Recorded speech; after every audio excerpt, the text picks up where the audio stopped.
और हमारे साथ मेहमान हैं, दो ऐसे मेहमान हैं जिनका ताल्लुक इल्म अदब की दुनिया से भी है और सियासत से भी है, लिखते भी हैं, पढ़ते भी हैं, पढ़ाते भी हैं और सियासत भी करते हैं। हमारे मेहमान हैं जनाब शशि थरूर साहब, जो कि इंडियन पार्लियामेंट के मेंबर हैं, कांग्रेस पार्टी से उनका ताल्लुक है, पाकिस्तान के विजिट पे आए हुए हैं। वेलकम टू पाकिस्तान जनाब। थैंक यू जी। और उनके साथ हमारे मेहमान हैं जनाब मुशाहिद हुसैन सैयद साहब, पाकिस्तान की जानी पहचानी शख्सियत, मुस्लिम लीग के मरकजी सेक्रेटरी जनरल।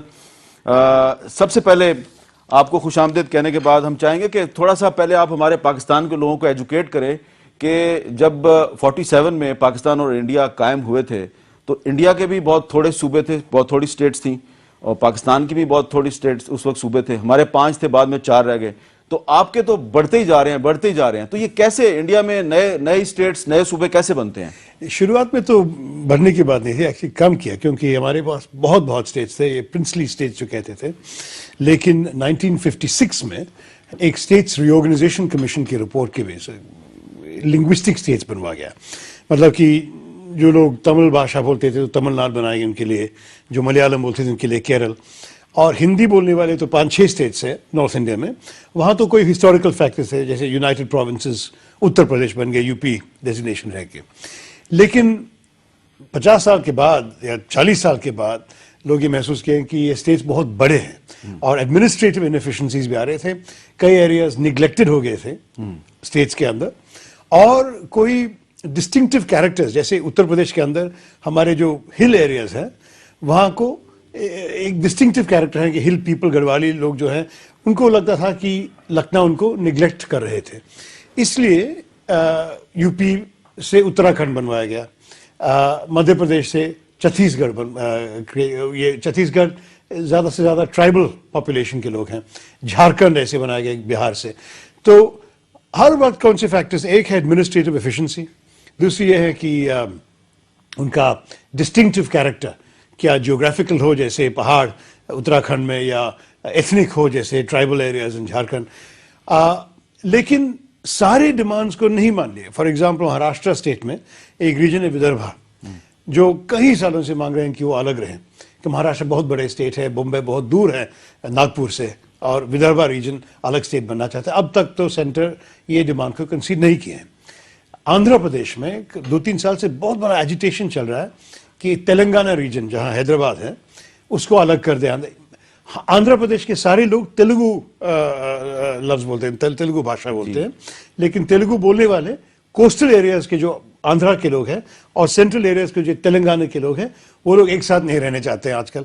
तो इसलिए कई डिमांड्स हो रहे हैं, और इंडिया में भी अभी ये सोच आ रहे हैं कि शायद एक नया स्टेट्स रीऑर्गेनाइजेशन कमीशन बने। अच्छा, तो ये कमीशन होता है या किसी आपने स्टेट को जब उसमें एक नया स्टेट बनाना है तो उस स्टेट की असेंबली रेजोल्यूशन पास करती है या कमीशन फैसला करता है? ऐसे भी हुआ है।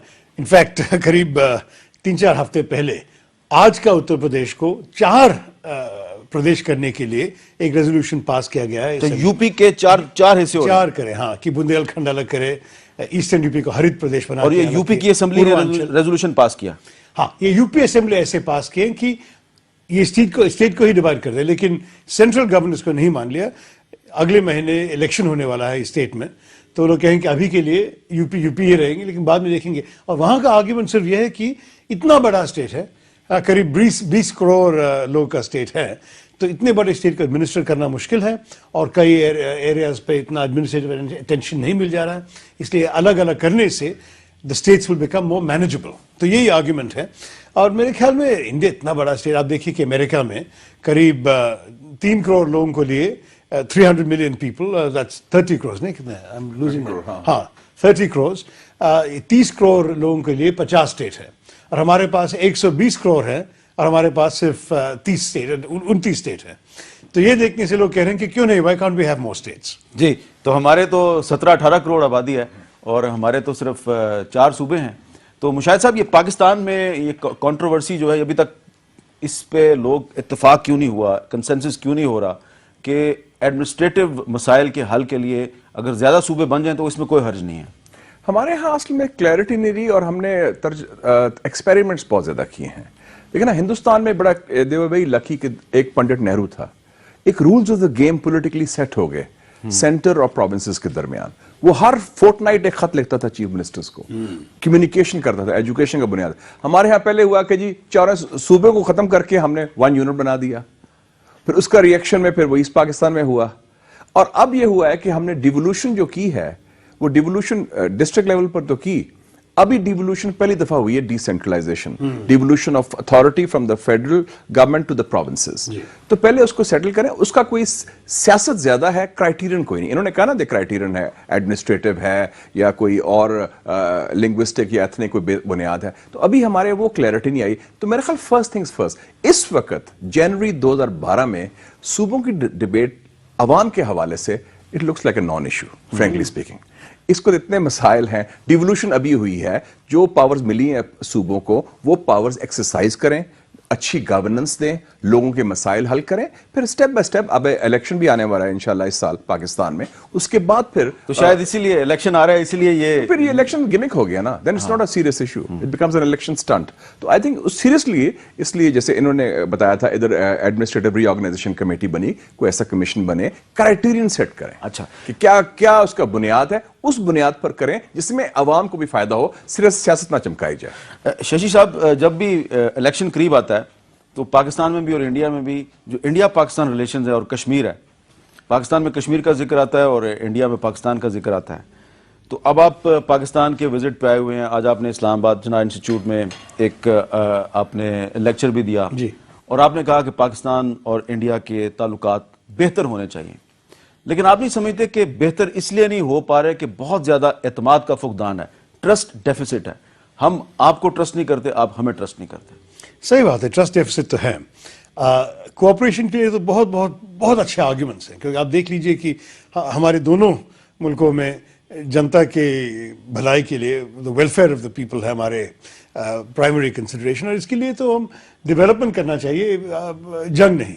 आप ये जो 7 लोग आप अरेस्ट करके रखें, उनके खिलाफ कोई इफेक्टिव जुडिशियल एक्शन ले ले, कोई ट्रायल पनिशमेंट हो जाए, और जो बाहर है, जो अब तक अरेस्ट नहीं हुए, उनको अगर आप बुरा ना मनाएं तो इनके खिलाफ पाकिस्तान में वैसे ही ट्रायल हो रहा है जैसा कि 93 के जो मुंबई ब्लास्ट थे, हाँ, उसके जो आपने लोग पकड़े हुए हैं, तो उनके खिलाफ अभी भी आपका ट्रायल चल रहा है, तो हमारा भी ट्रायल चल रहा है। तो यहाँ पे हमारी सिमिलैरिटी है।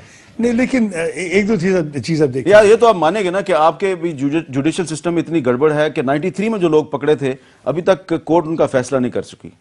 नहीं, आप 93 के बारे में क्या बात करें, बाबरी मस्जिद जो डेमोलिशन हाँ, हुई वो तो थी 92 दिसंबर 92 में, उसके बाद मुंबई ब्लास्ट हुए थे। ठीक है, हाँ, बॉम्बे ब्लास्ट तो वैसे आपको पता है कि हम भी चाहते हैं कि कोई परपेट्रेटर्स जो शायद आपके देश में बैठे हुए हैं कि उनको जरा गिरफ्तार करके, और जो समझौता एक्सप्रेस पे अटैक करते हैं हिंदू, हाँ, क्योंकि ये बॉम्बे ब्लास्ट जो है ना, वो तो 2-3 नाम आप सब पता है, आप कर्नल पुरोहित की बात कर रहे हैं। हाँ, नहीं, ये तो 93 नहीं, ये बहुत बाद में, ये मैं समझौता एक्सप्रेस है, हाँ, समझौता एक्सप्रेस में तो कर्नल पुरोहित साहब जी जी, वो तो अलग बात है। समझौता एक्सप्रेस के प्लॉटर्स को जल्दी गिरफ्तार कर दिया हमने, और प्रोसेस तो चल रहे हैं, लेकिन ये 93 की बात नहीं है। अच्छा, ये तो अभी की बात। ये जो हम स्टेटमेंट्स देते हैं, हाँ, मसलन आपने एक स्टेटमेंट दी तो आपने कहा कि आप गिरफ्तार करें, तो मैंने आपको कहा 93 में जो पकड़े थे नहीं, वो ये तुमने- 93 नहीं ना, समझौता तो अभी की बात। 93 वाले भी और समझौता वाले भी।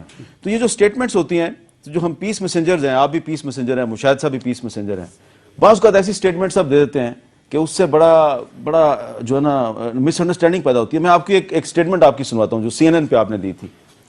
Further, the actions of the inter-services intelligence coming out of Pakistan, bombing the Indian embassy in Kabul quite recently, there's another connection for you, as well as indeed being responsible, apparently, for some of the terrorist outrages in my own country, including most recently what happened in Mumbai in November.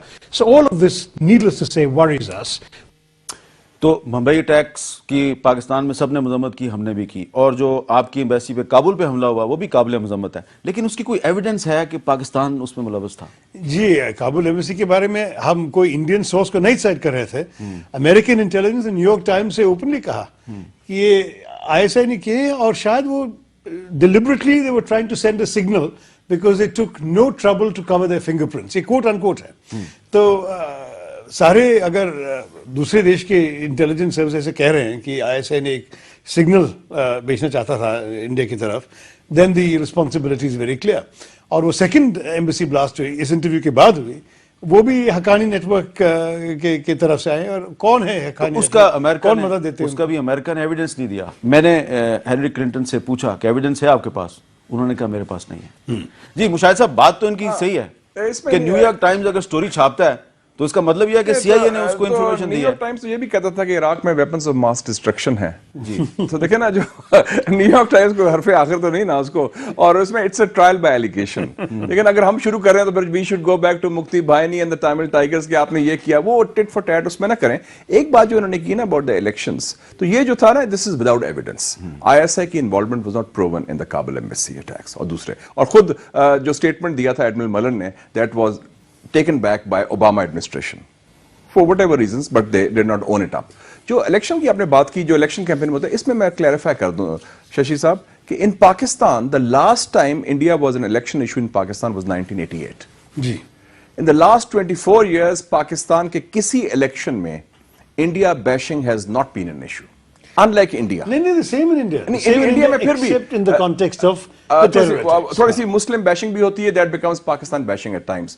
It's थोड़ी सी वो synonymous at नहीं जी times, मोहताज, how can you say that? Because we have No, not your party. 16-17% of our voters are Not Muslims. your party, but some people in certain parts of India, वो hawkish elements हैं। लेकिन पाकिस्तान में ये चीज clear हो जाए कि there is a broad consensus on relations with India, कि there should be an outreach और बात होनी चाहिए, whether it's the खाकी or the मुफ्ती।